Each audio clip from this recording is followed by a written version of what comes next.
ละอกุศลออกละอกุศลออกโดยบรรลุตัวสำตัวนั้นนะละออกไปแล้วบัดนี้ความคิดของเฮาเลยมีแต่ความเมตตา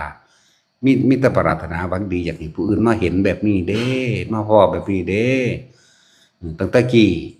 ตัวเองก็หลงอยู่ในยศถาบรรดาศักดิ์อำนาจความร่ำความรวยความ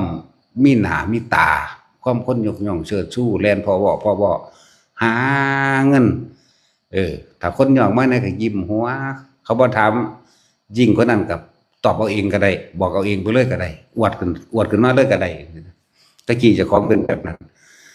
พอมาประสบทุกข์เป็นอันมากหาทางออกบ่ได้เขามาสู่ธรรมลึกซึ้งเข้ามาได้บัดนี้คือเห็นตัวเองบัดนี้เห็นความหลงความงมง่ายความงี่เง่า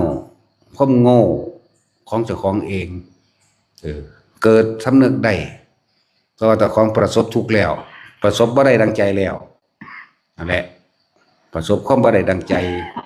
โดยประสบการณ์ตนเองเพราะได้มาฟังธรรมมันก็ต่ำกว่าที่หัวใจมันก็สิไหลระลึกนึกถึงสิ่งที่ผ่านมาเด้โอ้ยตั้งแต่กี้เพิ่นอยู่ไสกูคือบ่เห็นกูแลนทำบุญมานี่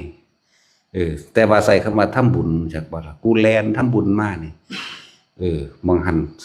50,000บางนี่2-3 หมื่นบางนี่100,000บางหันเท่านั้นเท่านี้ไล่มาได้บัดนี้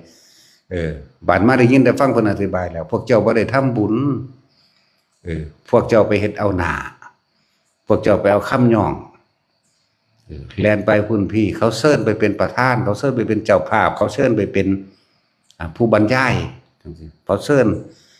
แล้วก็บอกให้เป็นประธานอันกฐินเนเด้อปาเนเด้อนั่นนี่เนเด้อได้หน้าล่ะถ้าเขาซื้อขึ้นบ่า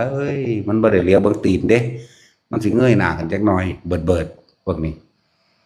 หลังจากประสบทุกข์เกิดเหตุในเหตุให้เงินทองสูญเสียไปหรือเกิดอุบัติเหตุลักษณะอุบัติเหตุเงินทองสูญเสียไปหรือป่วยเข้าโรงพยาบาลแล้วไปจังซี่คิดได้บัด